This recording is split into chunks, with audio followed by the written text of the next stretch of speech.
Muy bien. Tenemos en la pantalla el título Mecánica de suelos 1, el capítulo 1, Propiedades físicas e índice de los suelos. Hasta ahora, ¿qué es lo que hemos visto?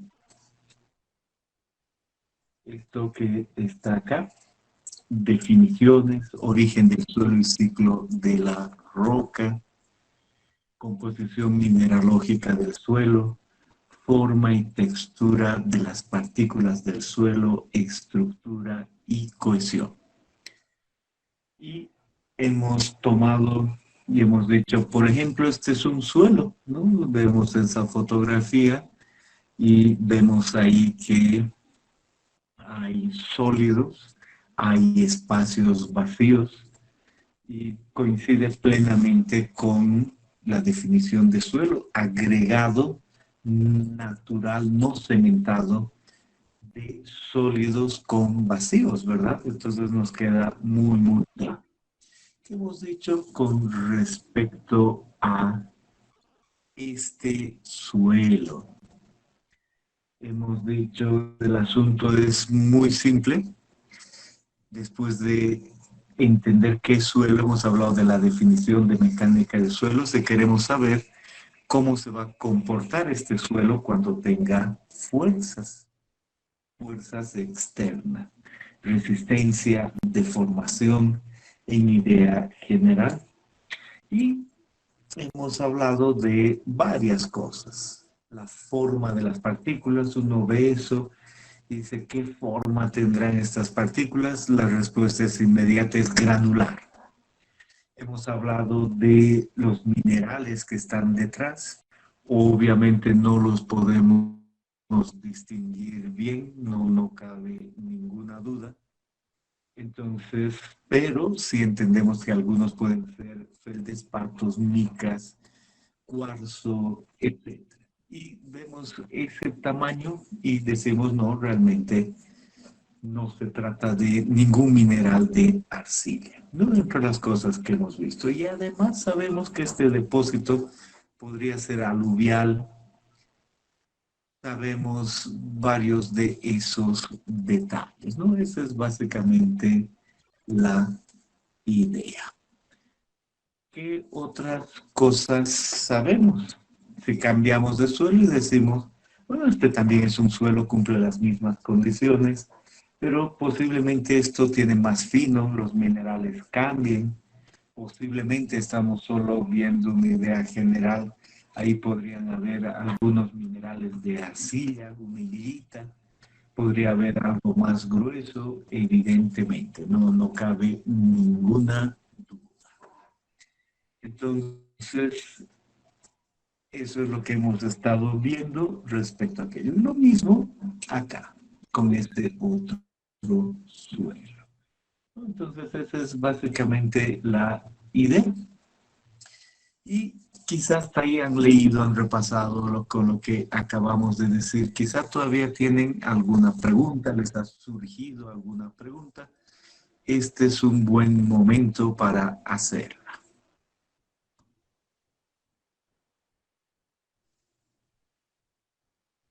Con respecto a todo lo dicho, el repaso que acabamos de hacer, las fotos. Si no tienen ninguna pregunta, no hay problema. Pero por favor escriban algo. Perfecto. Muy bien. Sigamos adelante. Queremos entrar ahora en lo que son las fases del suelo. Eso es lo que viene a continuación. Entonces, si vamos a hablar de las fases del suelo, entonces debemos pensar nosotros en otra vez el suelo y el esquema que tenemos. Entonces aquí está, miren, nuestro suelo. Y ahí decimos, aquí están los sólidos, estos son los minerales. También podría ser materia orgánica en descomposición. Y aquí están los vacíos, se nota claramente, ¿no? Eso no hay confusión. Y aquí hay agua. Se nota que este sector es agua. Entonces un suelo tiene, por supuesto, sólidos, tiene aire y tiene agua. Si a veces el agua es otra cosa, o sea, petróleo o cualquier cosa, podría suceder en algún suelo. Y lo mismo con el aire, pero normalmente estamos hablando de aire.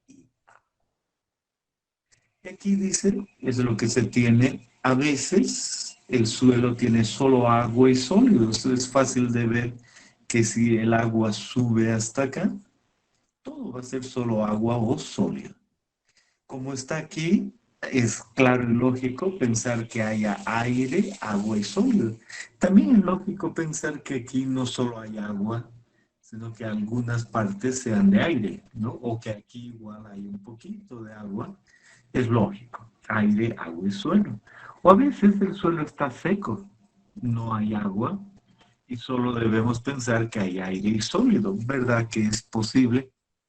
Y se dice que hay una otra fase, la superficie contráctil, que está entre el aire y el agua. Pero eso es cuando uno hace mayor investigación en suelos no saturados.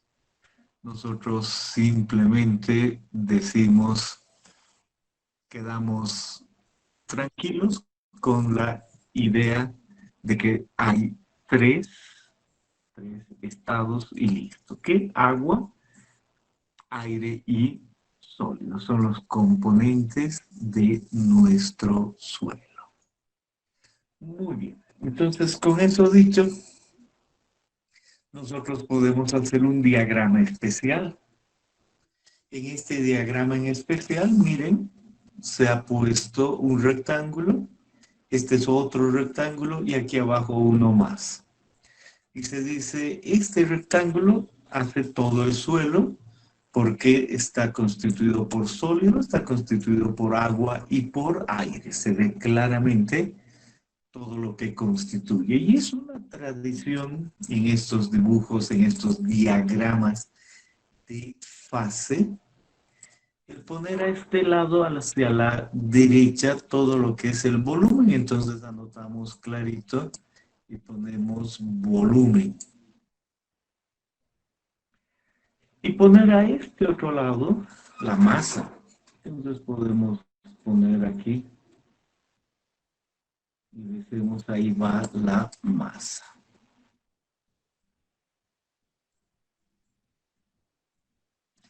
Perfecto. Entonces está clara la idea. Con respecto al volumen, aquí ponemos una nomenclatura y decimos esto que es el sólido tiene un volumen, ahí está. Y ese es el volumen de los sólidos, V sub S.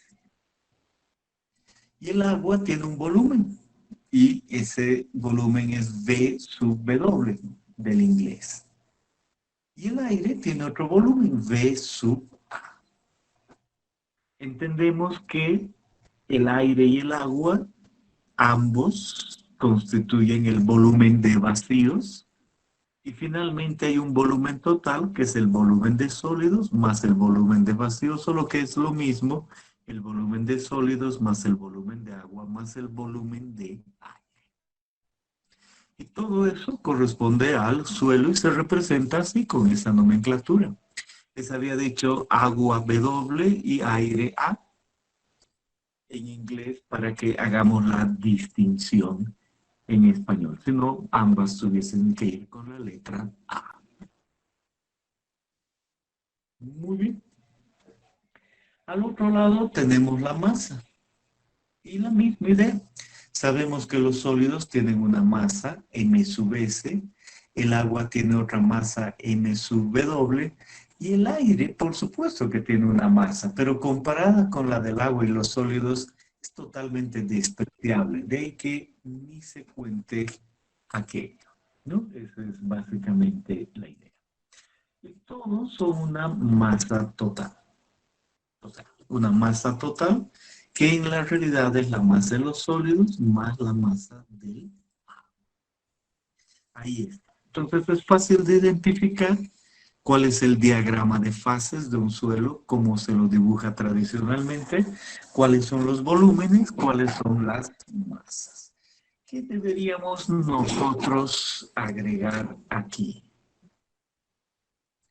Deberíamos nosotros agregar el peso, porque algunas veces no se habla de masa, se habla de peso. Entonces podríamos a la izquierda, al igual que hicimos con la masa, podríamos nosotros anotar el peso.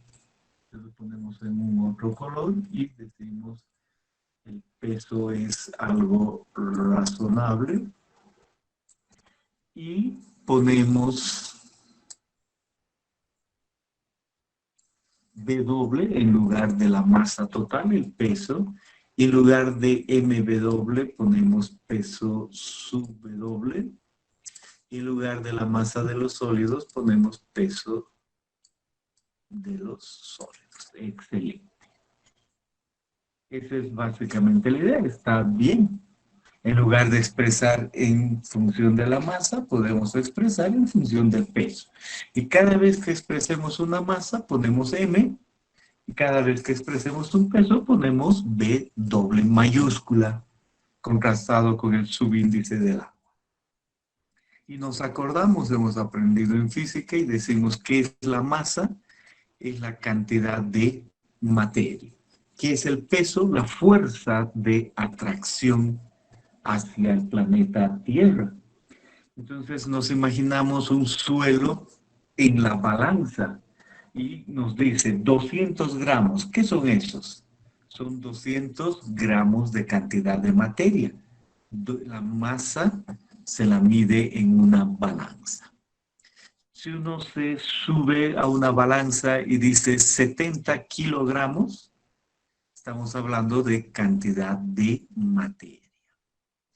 Y si es que esa cantidad de materia es expresada como fuerza, es decir, la fuerza atraída hacia la Tierra, entonces le cambiamos las unidades y decimos, en lugar de ser 200 gramos masa de suelo, son 200 gramos fuerza. Y son otras unidades, es otra cosa. Si bien el valor es el mismo, pero son gramos fuerza. Y lo mismo con 60 o 70 kilogramos fuerza, que representa una fuerza.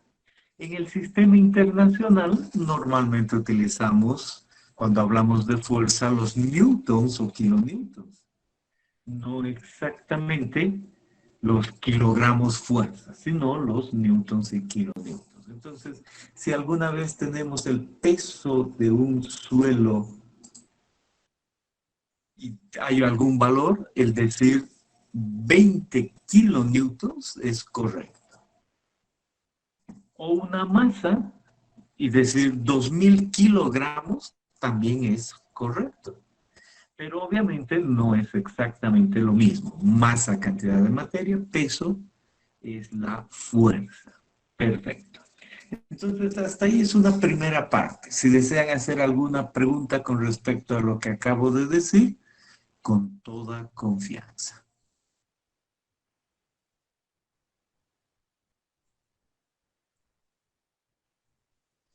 Perfecto. Entonces estamos bien, va todo claro. Seguimos adelante. Y con esa idea hacemos unas definiciones. Y esta es la idea exacta.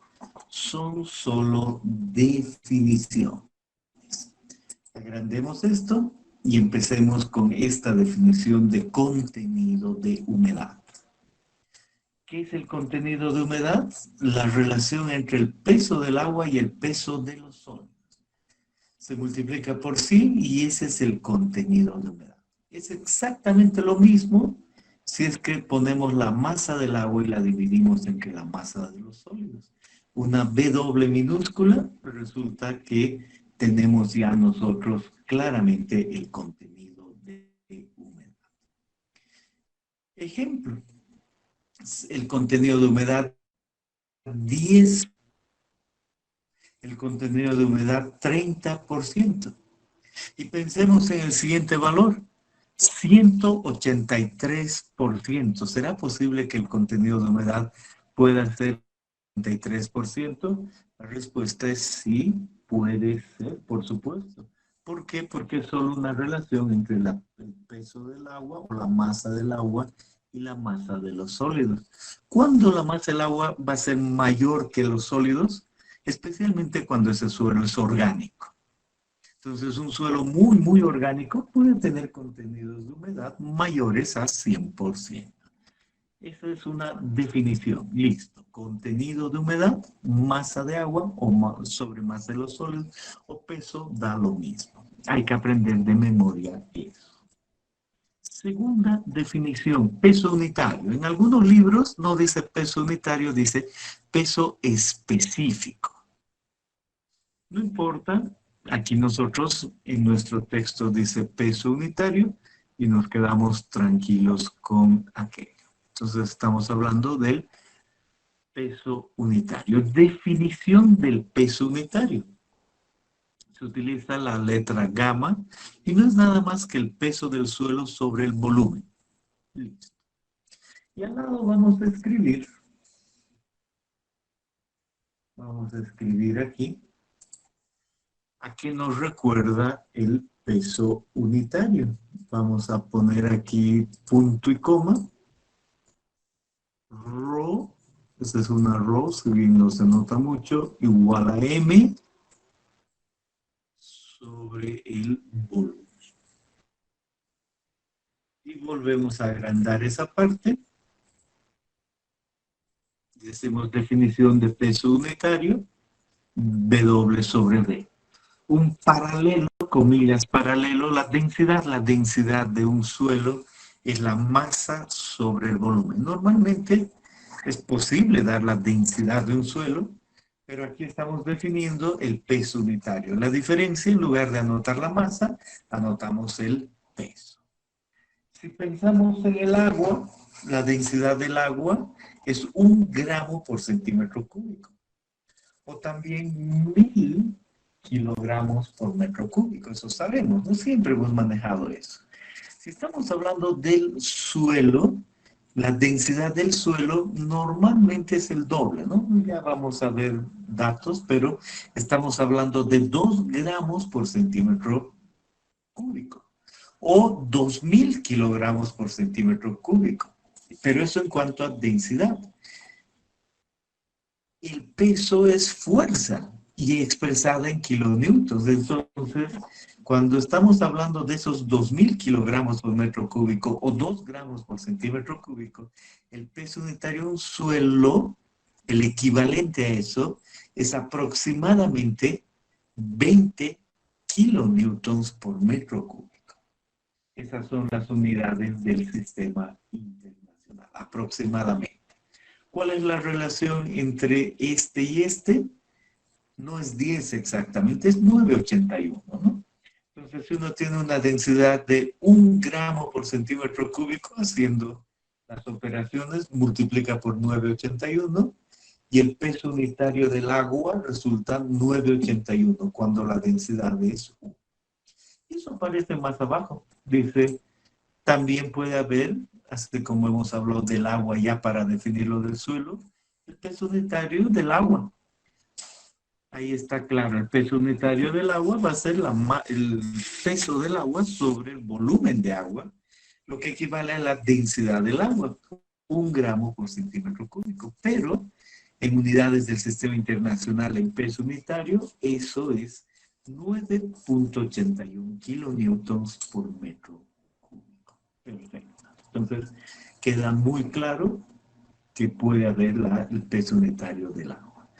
Y esto es en general. Puede haber un poco de agua, puede haber nada de agua. Estamos hablando del peso unitario. Normalmente se utiliza este peso unitario para cuando este peso involucra algo de agua. Ahora, ¿qué pasa si nosotros solo queremos comparar los sólidos sin comparar el agua? Puede estar el suelo seco o no, y comparamos el peso de los sólidos con el volumen. Estamos hablando del peso unitario seco del suelo. ¿Cuál sería el equivalente en densidad del suelo? Tendríamos que anotar aquí al lado punto y coma. densidad del suelo, pero solo de los sólidos. Densidad seca. Masa de los sólidos sobre volumen. Ya hemos hablado del agua y el equivalente, la densidad del agua, el equivalente comillas, ¿no? O sea, el paralelo, ¿no? Ya me va a salir la palabra. Y además, así como yo he definido el peso unitario general y el que contiene cierta agua, y el seco, el del agua, también puedo definir lo mismo con los sólidos. Entonces ahí pongo equivalente densidad de solo los sólidos, masa de los sólidos sobre volumen de sólidos, y en peso unitario queda claro lo que está aquí. Peso de los sólidos, peso unitario de los sólidos, definición, peso de los sólidos sobre volumen de los sólidos. Y si lo expreso como masa, densidad de los. Y una definición más es lo que estoy haciendo el día de hoy. Gamma prima igual a gamma sat menos gamma del agua. ¿Qué quiere decir eso? Si llenamos nosotros el suelo, los vacíos con agua, si llenamos con agua todos los vacíos del suelo y hacemos el peso sobre el volumen, eso claramente es el peso unitario del suelo saturado, lleno de agua. Le resto el peso unitario del agua, el que está aquí, y al hacer la diferencia, esto se llama peso unitario sumergido. Es una definición. Peso unitario sumergido. Perfecto. Entonces, vuelvo atrás un poquito y veo este gráfico. Y digo, a ver, este suelo, esta es la idea de hoy, este suelo claramente tiene una cierta masa, un peso y un volumen. Ocupa un volumen. Si yo deseo saber el peso unitario seco, entonces calculo la masa de los sólidos, me olvido del agua y divido entre el volumen. Puede ser que el suelo no esté seco, puede estar totalmente saturado o húmedo, no importa, el peso unitario seco es cuánto sería el peso unitario si no hubiese agua. Luego puedo suponer que todo está lleno de agua. Entonces eso tiene un peso diferente. Ese peso entre el volumen es el peso unitario saturado. Y si obviamente no ocupa todos los vacíos y hay aire, dividido ese peso entre el volumen, ese es el peso unitario, así tal cual W sobre V, y no se dice más. Solo del agua hay un peso unitario, solo de los sólidos hay un peso unitario. Es el peso unitario de los sólidos y el peso unitario del agua. Y todo eso tiene un equivalente con las densidades. Y el sumergido, por definición, es el saturado menos el del agua. Perfecto. Entonces ya he aprendido qué es contenido de humedad y ya he aprendido peso unitario, solo esa definición, pero entiendo que dependiendo ciertos casos voy a ponerles cierta nomenclatura especial. ¿Desean hacer alguna pregunta? Inge, ¿podrías repetir nuevamente cómo hallar el peso saturado? Sí, es el peso dividido entre el volumen, pero ese peso considerando que el agua llena todos los vacíos y que no hay aire. Ya. ¿Alguna Está bien. otra pregunta? Gracias.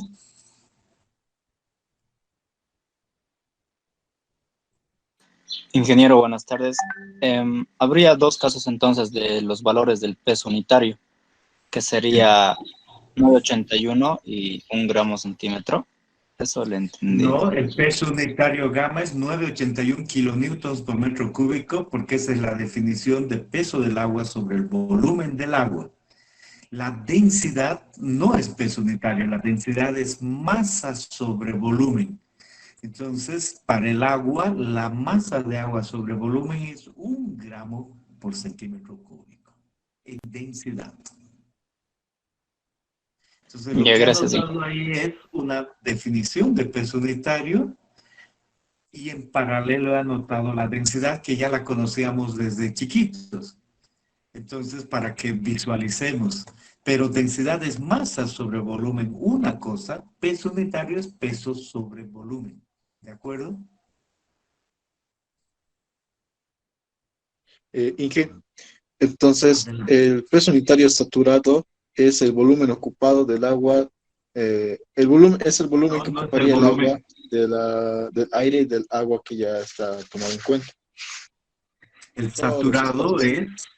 es el peso del suelo dividido entre el volumen del suelo. Y ese suelo involucra, como hemos podido ver aquí, este peso involucra los sólidos más el agua. Pero el agua, cuando está saturado, llega hasta aquí arriba, no hay aire. Eso es todo. Ya, está bien, gracias. ¿Algún otro detalle?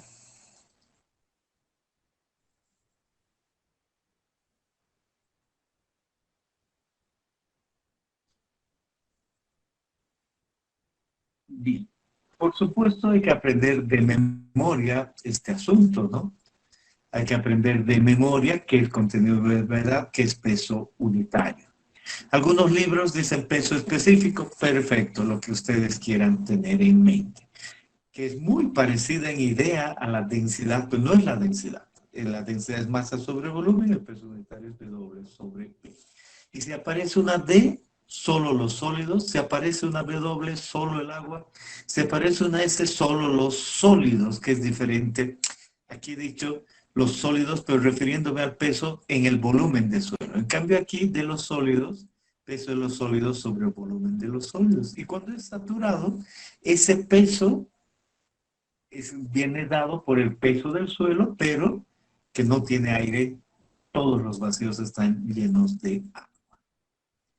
Y ahí vamos a otra definición, gravedad específica de los sólidos. Definición G sub S. Es este valor, gamma de los sólidos entre gamma del agua. Definición. El peso unitario de los sólidos comparado con el peso unitario del agua, esa es la gravedad específica de los sólidos. Aquí he dicho otros libros, peso específico, pero no gravedad específica de los sólidos, no es lo mismo. Y esto es una definición. Gamma de los sólidos sobre gamma del agua. El peso unitario de los sólidos, dividido entre el peso unitario del agua, S. Y como son las mismas unidades, este valor es adimensional. El peso unitario, kilonewton por metro cúbico, normalmente la densidad puede ser 1 gramo por centímetro cúbico, lo que sea. Muy bien, entonces pensemos además que estas son relaciones de peso. ¿Por qué peso aquí, peso allá o masa? No importa, son relaciones de peso. Hay otras 3 que involucran el volumen y estas 3 de abajo son relaciones de volumen. Entonces, veamos, son definiciones, ¿no?, de estas relaciones. En un suelo, cuando que puede ocupar el agua es todos los vacíos, ¿verdad? Entonces, 0 totalmente seco, sin agua, 100 totalmente saturado. Y la porosidad es la comparación del volumen de vacíos sobre el volumen total. Volumen de vacíos sobre volumen total. En otras palabras, ¿cuán hueco está el suelo? Si el volumen de vacíos entre el volumen total es 50%, la porosidad 50% es una relación directa. Del total de volumen, mitad son vacíos. Aquí, directo también, el grado de saturación del volumen que puede entrar de agua en los vacíos, ¿cuánto hay? Y aquí el índice de vacíos no tan evidente o solo una comparación. Entonces, todas esas son definiciones, hay que aprenderlas de memoria. Si pueden en este instante ya aprenderlas, está perfecto. Si hasta nuestra siguiente clase, que es el lunes, las aprenden, está también bien. Pero más allá del lunes ya están atrasados, ¿no? Entonces, en este momento hay que aprender. Y hay que aprender de memoria en el buen sentido, ¿no? Y saber, si ustedes dejan de ver la pantalla y les pregunto qué es gravedad específica de los sólidos, inmediatamente les tiene que venir a la cabeza gama de los sólidos sobre gama de agua. Inmediatamente. No hay opción a decir voy a consultar en el texto, yo creo que va a haber un formulario. No. Es una base para caracterizar un suelo, para dar sus propiedades físicas. Entonces, esto es obligatorio. Luego aparece, por ejemplo, les digo, miren a otro lado y ni vean su texto ni la pantalla, ¿qué es el índice de vacíos? Y al segundo tiene que venirles a la cabeza volumen de vacíos sobre volumen de sólidos. Y lo mismo con peso unitario y las otras parámetros, relaciones que estamos definiendo el día de hoy. No me olvido, los de arriba se relacionan con la masa y el peso, y los de abajo con el volumen. Bien, entonces con eso dicho, simplemente vamos a decir que hay valores típicos para esto. Ejemplos generales. Por ejemplo, el índice de vacíos, aquí se ha pasado, está con una E mayúscula, es una E minúscula el índice de vacíos. Si tenemos una arcilla dura, es solo un ejemplo. Ese índice de vacíos típico es 0,6 y otros, miren, 0,8, 0,65, también puede haber 3,2. Valores típicos de volumen de vacíos sobre volumen de sólidos. El contenido de humedad típico, y aquí esta tabla, escuchen bien, es para cuando el suelo queda saturado, es decir, si ya no hay posibilidad de más agua porque el agua ya ocupa todos los vacíos y no hay aire, ese contenido de humedad no es 100%, no tiene por qué ser 100%. Otra vez, para una arcilla dura es 21%. Para una arena uniforme suelta es 30%. La relación típica. Y miren aquí lo que les decía, una arcilla orgánica suave, 90 a 120%. Es solo una comparación del agua, de la cantidad de agua con los sólidos en masa para cuando el suelo está lleno de agua sin aire en los vacíos. Esos son valores típicos.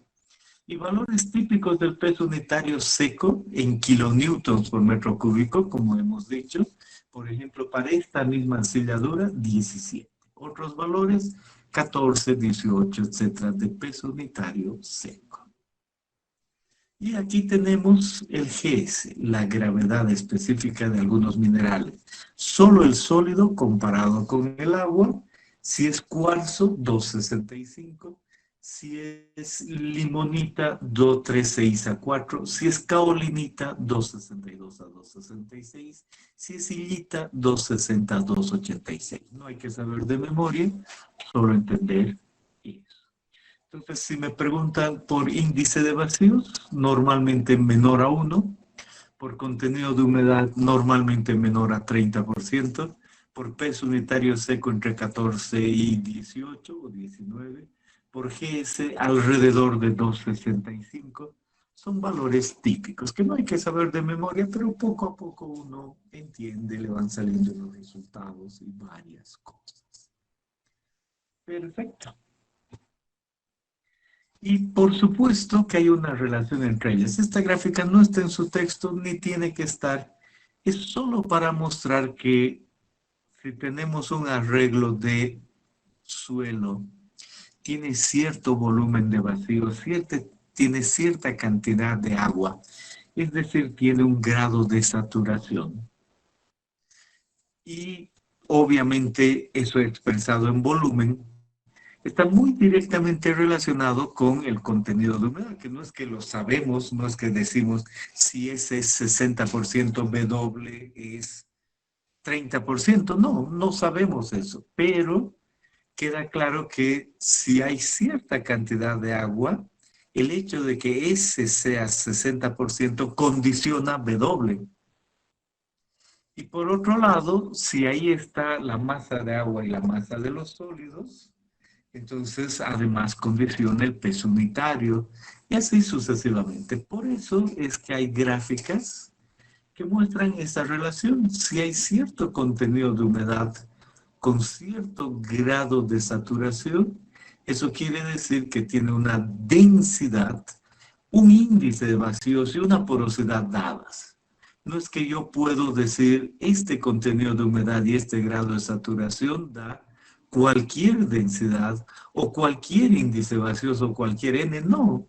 O sea, están relacionados. Pero no hay que saber de memoria eso, solo entender que están relacionados. Entonces, lo que vamos a hacer después de entender las fases del suelo y estas relaciones de peso y volumen es ver cómo las obtenemos en laboratorio. Ese es nuestro objetivo ahora. Y nos vamos a ir primero al contenido de humedad. En esta clase vamos a ver el contenido de humedad y el peso unitario. ¿Qué se hace en laboratorio? Recordemos que esta clase no tiene laboratorio, ¿no? Pasamos clases lunes, jueves y viernes, y todas esas clases tenemos simplemente ahora aula virtual. Antes una aula física, ninguna laboratorio. Pero no importa, vamos a entender qué se hace en laboratorio y vamos a entender los cálculos y el procedimiento sin necesidad de ir al mismo laboratorio. No nos preocupemos, vamos a aprender todo en realidad. Entonces, ¿qué hacemos para obtener el contenido de humedad? Primero, tener en mente la ecuación. Masa del agua sobre masa de los sólidos. O, si ustedes quieren, el peso del agua sobre el peso de los sólidos. Como vamos a usar una balanza, como se ve aquí, vamos a pensar en masa directamente. Entonces, ¿cuál es el procedimiento de laboratorio? Nosotros tomamos una lata, un recipiente, a veces son de vidrio o lo que sea, y con ese recipiente decimos, mire, este es de aluminio, este es el número 72 en la tapa, 72 aquí, y lo ponemos sobre la balanza y sabemos exactamente, aquí con 2 decimales de precisión en gramos, cuál es la masa de ese recipiente.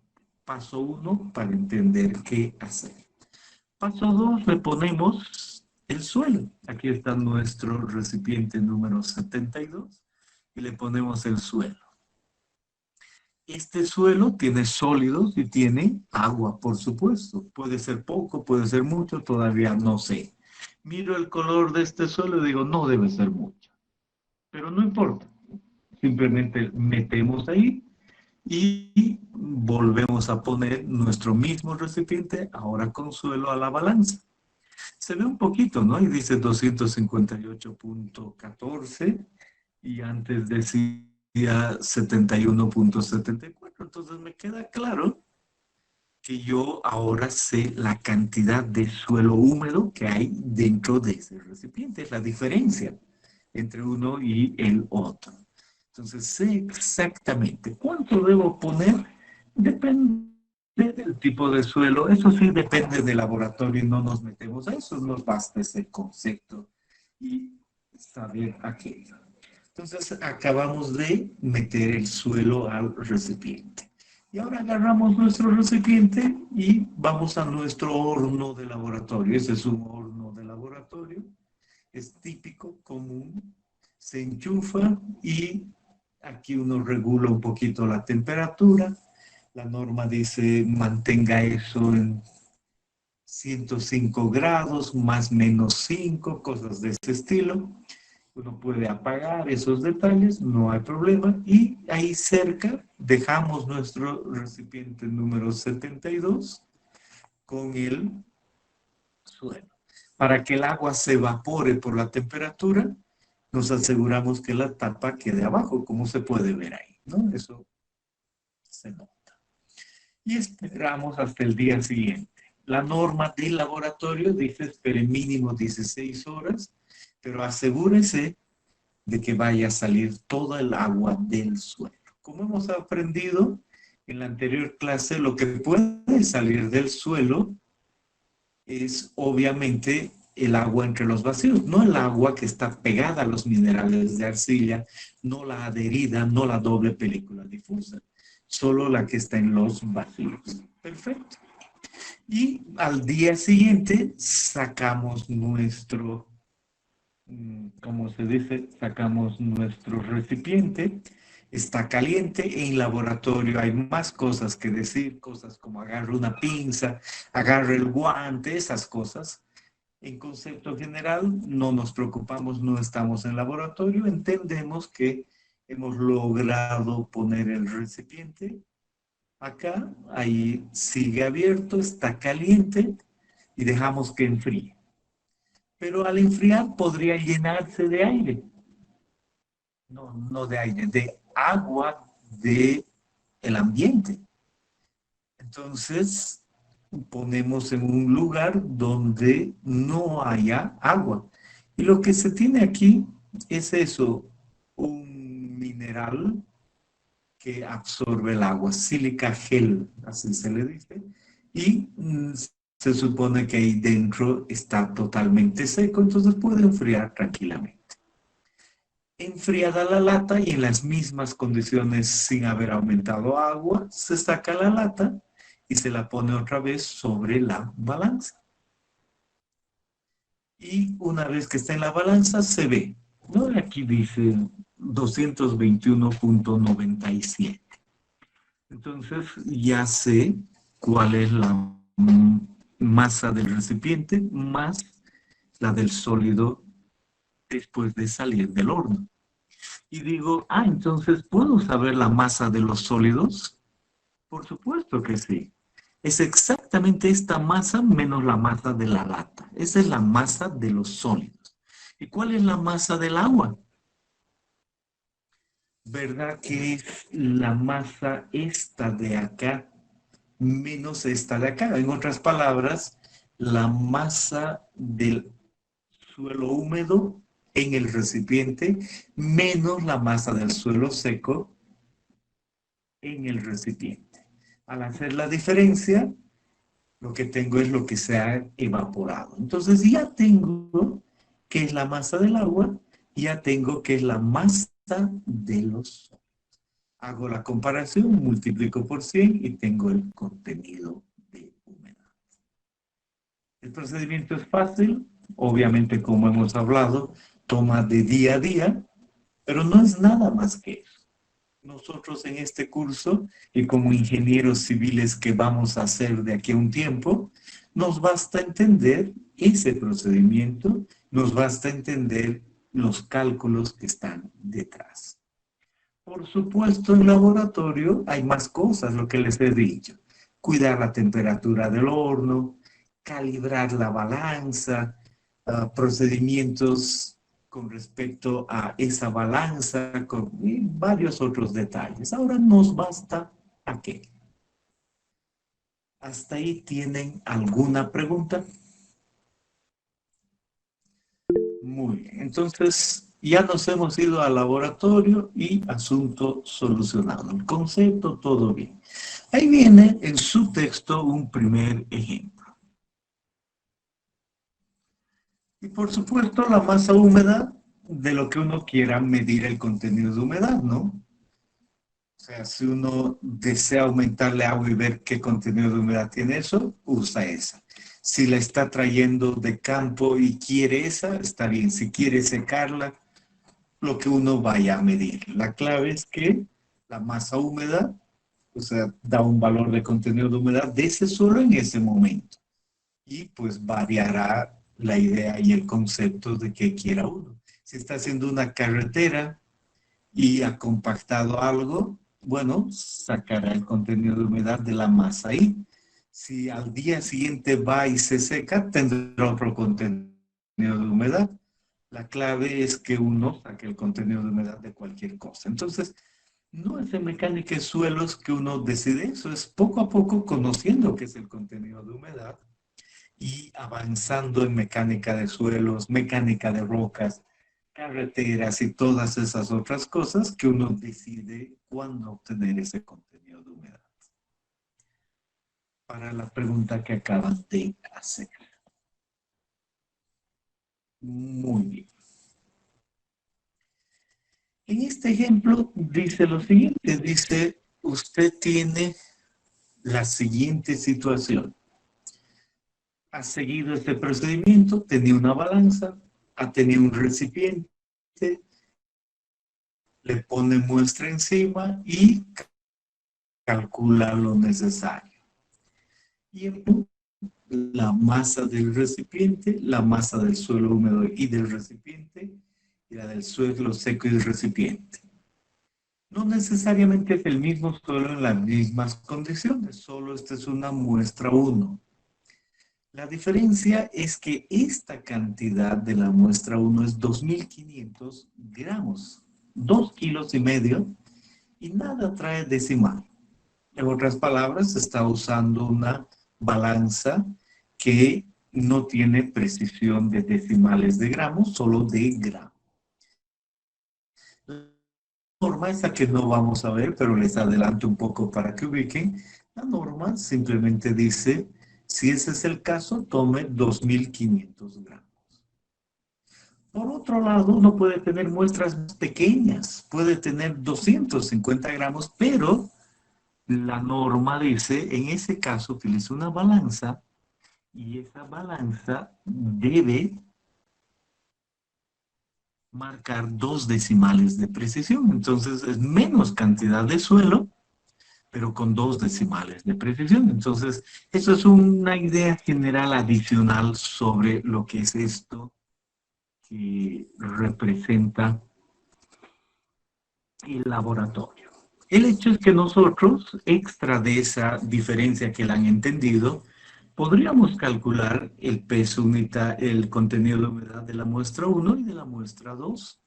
Empecemos con la muestra 1. Con estos datos que ven en la pizarra pueden decirme cuál es el contenido de humedad de la muestra 1. Y podrían escribir en el chat, por favor, agarren su calculadora.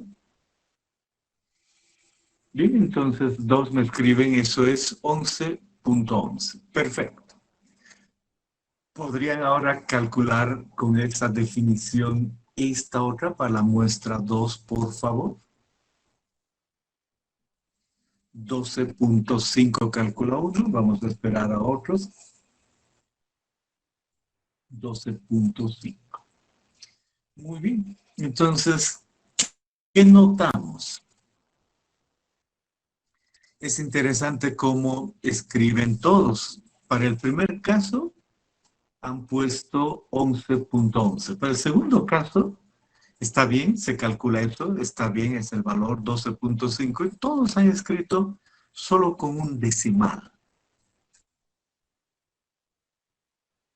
Y alguien escribe con 3 decimales, 12.51.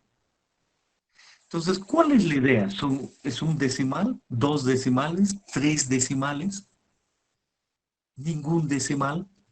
Bueno, nuestro ejemplo está escrito y nos dice lo siguiente. ¿Sabe qué?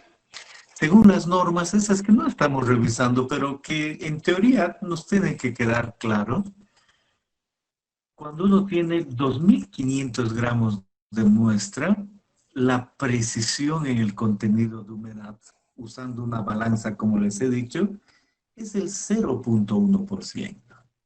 Y cuando tiene 250 gramos de muestra, la precisión es el 1%. Aunque haya utilizado una balanza de 2 gramos. Por lo tanto, 1251 debe expresarse no con 3 decimales, no con 2 decimales, no con un decimal. Las reglas de laboratorio y precisión dice que debe expresarse sin decimales, 13%. Esa es la precisión.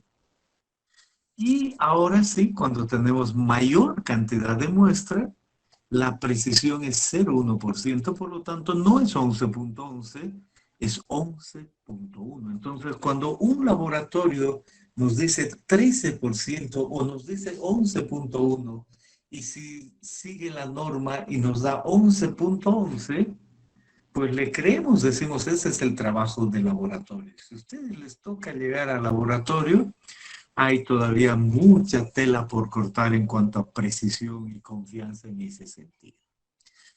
Nosotros como ingenieros civiles en general entendemos eso, sabemos cómo calcular y entendemos que los decimales tienen que ver con la precisión con la que se ha medido. Y como nosotros finalmente solo hacemos matemáticas, nos va a bastar poner 2 decimales. No nos vamos a fijar porque no estamos haciendo laboratorio, estamos haciendo matemáticas.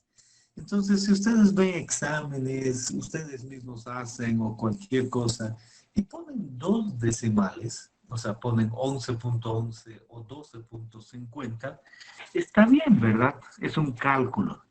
Y se entiende qué significa ese cálculo. Pero nunca se olviden que no por eso hemos hecho algo correcto en laboratorio y está con la verdadera precisión. Pero no nos vamos a meter esa precisión que se la dejamos a los laboratoristas. Con eso dicho hasta ahí, ¿tienen alguna pregunta? ¿Qué se espera de ustedes ahora? Se espera que hasta la siguiente clase, que es el lunes, agarren una hoja, pongan su nombre arriba, pongan la fecha y resuelvan este ejercicio. Se espera que hagan eso, que lo apliquen. ¿Han entendido la idea? Pueden revisar otra vez el video, tienen que ver su texto, son varias cosas y terminan resolviendo y entendiendo contenido de humedad. Fácil, no es difícil, pero porque es el primer ejercicio. Se supone que poco a poco va a complicarse. Muy bien. Y como es parte de las tareas, si yo la siguiente clase les digo, la asistencia de hoy cuenta si ustedes me muestran su hoja y les digo, acabo de abrirles tal formulario, súbanme su hoja, está perfecto, cuenta, ¿verdad? ¿Por qué? Porque es parte del estar activo, esa es una exigencia muy especial. Si les digo, no, guarden su hoja, se las voy a pedir después de algunas clases, está bien, no hay problema. Pero cuenta en hacer estas cosas. No hay eso de, no, yo estudio solo exámenes, no, ya he entendido, no hay eso. Tienen que ir con calma a hacer ese ejercicio. Una vez más, es obligación de la materia el agarrar este mismo ejercicio y ponerlo en una hoja. Cada quien decide, si ya entendió mucho lo hace rápido, si le falta entender lo hace con calma, lo que sea. Pero tiene que tener su hoja adicional. Cuenta como estar activo en esta materia. ¿Desean hacer alguna pregunta? Los ejercicios a realizar que se van a revisar o probablemente se revisen, nos va a avisar que tenemos que resolver. En esencia, la idea es que yo ahora le estoy diciendo, espero este ejercicio 1.1 resuelto para la siguiente clase, entonces les estoy avisando qué deben resolver para cuándo. Cualquier hoja, una hoja cuadriculada, colores, lo que sea, pero con su nombre lista para subirse cuando haya control. Bien. Cuando yo llevé física, el laboratorio de física, me acuerdo muchísimo que parte de esas clases era la precisión y los decimales. Y yo lo entendía así, el agarrar una regla. Cuando uno agarra una regla, de esas que deben tener ustedes ahorita en la mano, miden y dicen, esto está en centímetros y dice de 0 a 20.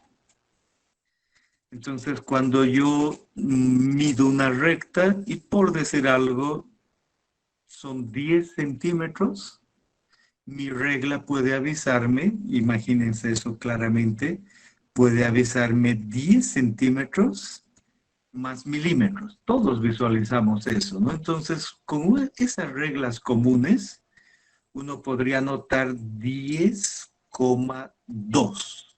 Todos entendemos aquello.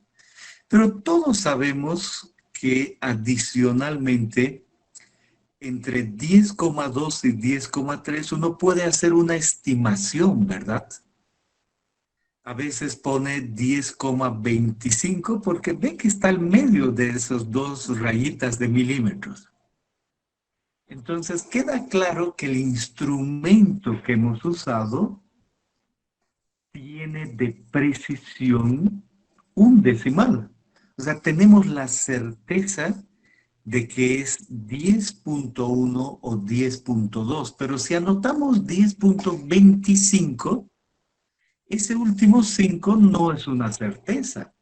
A ojo le hemos puesto 5. Podría ser 4 o podría ser 6. Es solo un ejemplo. Entonces, en una regla, el instrumento que hemos utilizado tiene cierto grado de precisión y debemos saber reportar aquello.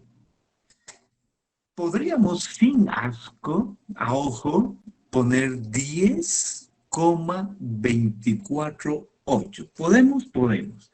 Sobre todo si de alguna manera hemos usado la calculadora para hacer proporciones y termina nuestra calculadora. Por ejemplo, uno dice, la escala de esto es 1/8.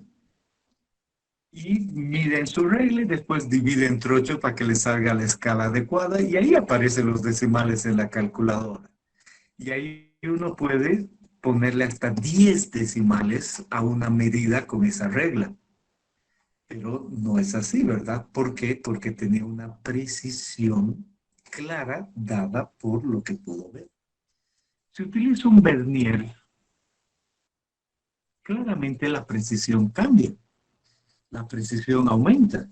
Si yo leo en el vernier 10,25, sé por qué es 10,25. No es ni 24 ni 26, es 25. Entonces ese número no engaña. Entonces con eso quiero decir que depende de los instrumentos para ver la precisión. Cuando usamos calculadoras en exámenes y lo que sea, da lo mismo cualquier precisión. Por lo tanto, si solo vamos a usar calculadora y me dan 2 decimales, es aceptable. Pero sean conscientes que pueden no representar nada esos segundo o primer decimal. Depende de cómo se mide. En este caso, pues la norma dice esta cantidad de masa con una balanza que no mide decimales de gramo, da una precisión del 0,1%. Y menor cantidad de masa, aunque vaya a 2 decimales, pues da menor precisión porque es menor cantidad de masa. De ahí viene esta 1%. Esa es la idea. Entonces, matemáticamente, denme 2 decimales y estamos tranquilos. Pero sepan que todo tiene un significado. Creo que eso responde a las preguntas que acaban de hacer. ¿Alguna otra pregunta?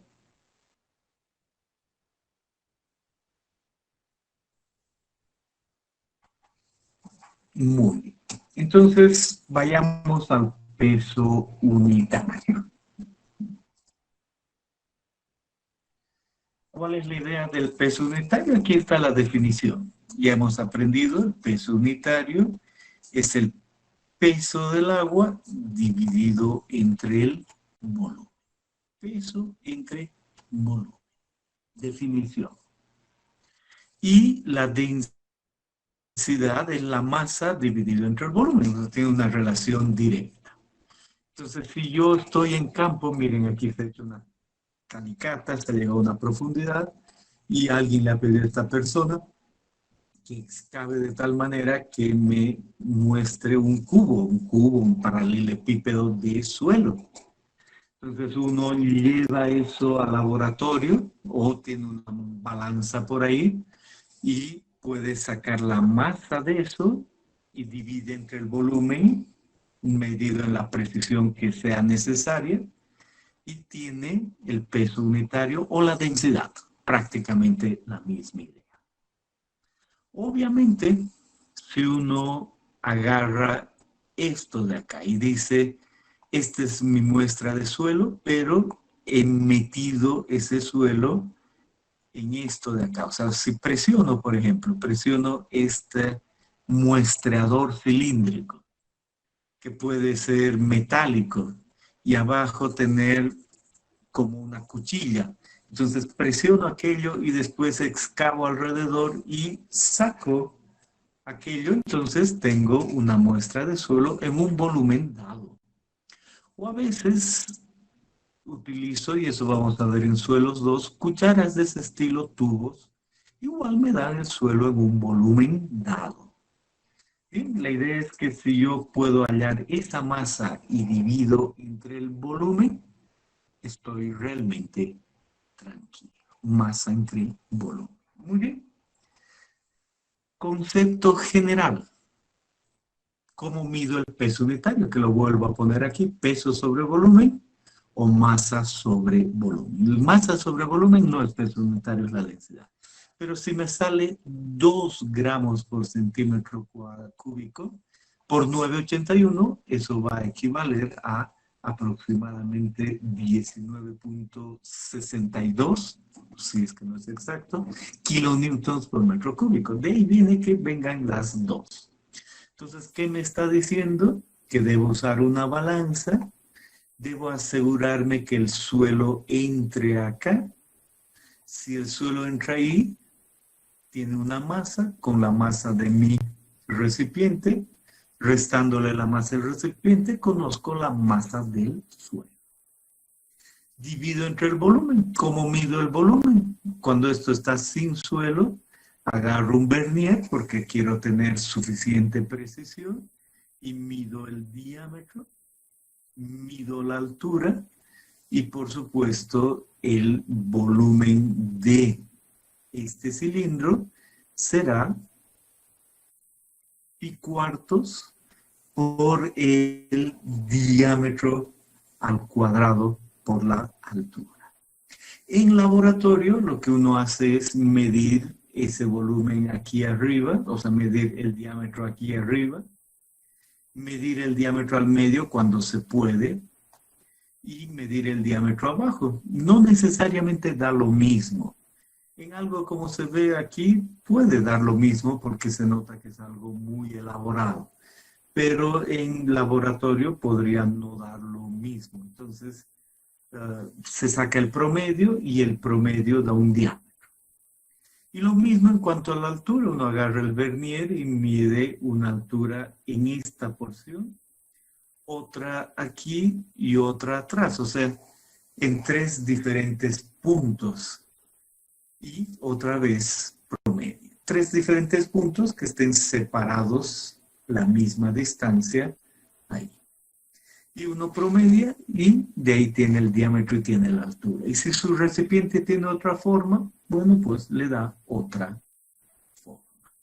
Esa es la manera en la que uno calcula el peso unitario.